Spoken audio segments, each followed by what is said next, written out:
attorney general is the office that you're running for, right? Right. So I think if you're listening to this podcast, which I'm sure I kind of know the demographic of the person listening to it, you might already understand kind of the duties and the roles of the attorney general. But as far as the Justice Department goes, you're not quite Justice Department, but you're not quite executive branch. Yeah. Is that a good way of analysis? Am I understanding that right? I mean, in a sense, it can be viewed as a Justice Department, but not entirely. I mean, what's interesting is the New Mexico Attorney General just rebranded her office as the New Mexico Department of Justice. So she used a little known earlier state law that said that the Attorney General can set up a Department of Justice, and so she rebranded it. But I don't like to look at that analogy because then that sort of conjures up what happens in Washington with an appointed head of the Department of Justice. Yeah. And I mean, I think we can talk about that and whether it makes sense for the Attorney General to be appointed, because some people have suggested maybe it should be appointed rather than elected, and I don't agree. But this was the debate. This was because in the first thing I thought, I was like, okay, why are they elected? Why is there a party affiliation if justice is blind, right? If we're going off of like the judicial branch is a separate branch that's supposed to co-balance. Why are we factoring in this party, right? So this is kind of the line of thinking that I was kind of going as I was going through this. So my first challenge was like, why is it even a party nomination? Like I don't quite understand that. So then I kind of start learning a little bit about that.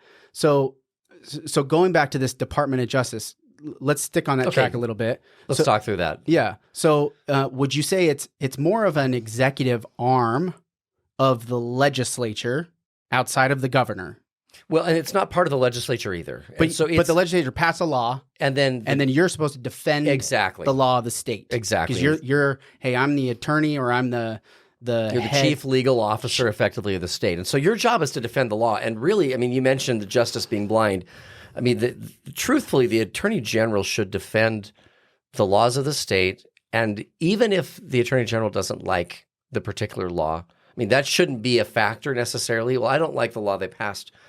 Shouldn't really be a factor. In fact, my first involvement in the law was I was an intern in the Attorney General's office back in the late 90s. And at that time, there was an Attorney General named Jan Graham. And this is in the state of Utah? In the state of Utah. Okay. And there was a law that we had in Utah involving abortion that she refused to defend.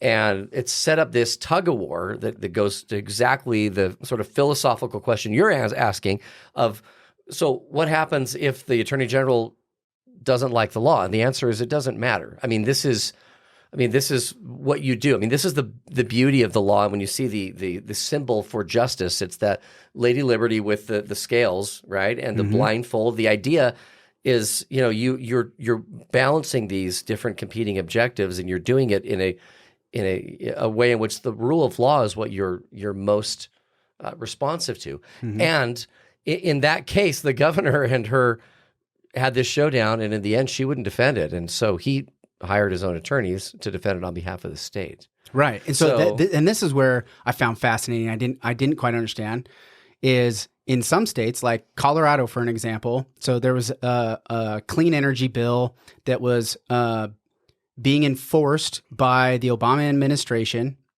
on the states, but the Colorado Attorney General felt like it was unconstitutional based off of the Colorado statutes and the law of Colorado that the federal government was doing something that was illegal. So she files suit with the federal government outside of the governor's office, and the governor says, no, you're not allowed to file suit against the federal government. And he tried to exert his executive power to stop her from doing that, takes it to the Supreme Court. The Supreme Court didn't even listen to the case, told the governor, you can't do that. She's the attorney general. She's the attorney general, right? So, and that blew my mind. Yeah. I was like, oh man, this attorney general seat is so important.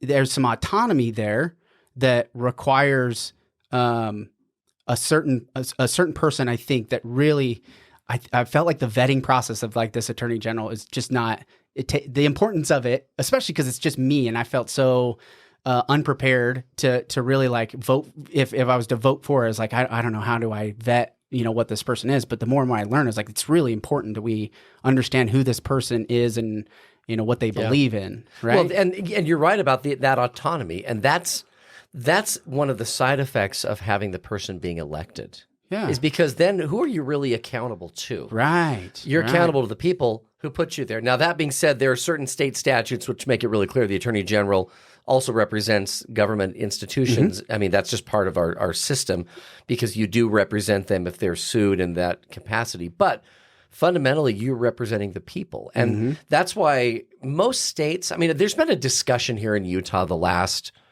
I don't know, 6 or 7 months about whether the Attorney General should be appointed versus elected. It's appointed in D.C., which the way I look at it is not exactly evidence in favor of why we should do it. Personally, I oppose it because I like the idea of that independent accountability to the people who put you there. And also, if you're appointed by someone to that position, then who are you really accountable to?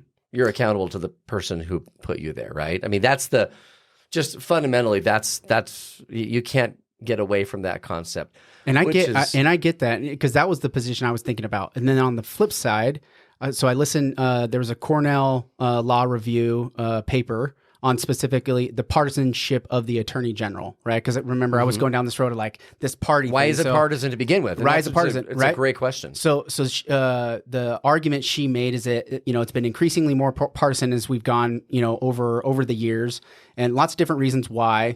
And one of the challenges with being directly elected upon is that you have the constituency of the people that helps you get elected, and that ends up being this partisan because you can raise funds, and then it's whoever can run the best election typically gets elected. It's a lot less of what am I doing, but how good am I at running for a campaign, right? And then the incumbency, right? Incumbents win about 80+% of the time, no matter what the office is, the incumbent wins. So just there's this heavily weighted, favor to the seat. And I thought, because I think Maine is the only one where the legislature appoints the Attorney General, and I thought, okay, now if the Attorney General is answering to the state that wrote up the laws, right? The legislatures are writing laws, and then they're defending the laws of the state. That kind of made sense to me, but they're the only ones that do it. Yeah, I mean, and 43 states elect. 43 do, and then Maine does that with the legislature, and then Tennessee, I believe, is the Supreme Court that appoints the individual, which is another interesting way. And this comes up a lot, I think, because people that would like to keep the partisanship out of the office. I think that's the objective when people raise that issue. But when you look at it, I mean, look at our state. We have 29 counties. Every county has a chief law enforcement officer. You have a sheriff and a county attorney, basically, and they're always elected. So you've got, which makes them accountable to the people who put them there. Yeah. And I think for the same reason that those positions don't make sense to have appointed, I don't think at the state level we should either. Yeah. Just because you've always got that accountability. But back to your underlying question, why should it be partisan? And what's interesting is in all of the county positions, county attorneys, county sheriffs in every county, it's a partisan position as well. Yeah. And all across the country. And you'd be right to ask, why is it that in Salt Lake County, the district attorney is partisan to begin with? And it is. That's the one county where we have a Democrat district attorney, or there it's a district attorney. In every other county, it's a county attorney. But that's just the way the system is set up. And because there is an inherent it's just inherently political. And are there downsides to maybe that structural setup? Yeah, one of them is you have to raise funds. I don't know of anyone who is, any attorney general I've ever met or county prosecutor or county sheriff that likes the fundraising process. It's the least. Anybody. I used to work with Senator Mike Lee. Yeah, you were the deputy. I was chief deputy staff, chief. right? Yeah, and I was chief counsel for U.S. Senator Bob Bennett. And I can tell you, every senator that I've ever worked with or had any involvement with, when it comes to raising funds, they just go, oh, yeah. Do I have to? Because the reality is, yes, you have to. And no, it's not fun. And it doesn't matter who you talk to in the political world. We have, 4 members of the State House of Representatives here in the St. George area. And I guarantee if you had a conversation with them and asked them, hey, do you really like that part of it? Every one of them would be like, oh, It's such a worst drag. part. So, but and that's a whole nother topic too. I'd love your opinion on, how could we even go about changing that? But it's another topic for another time.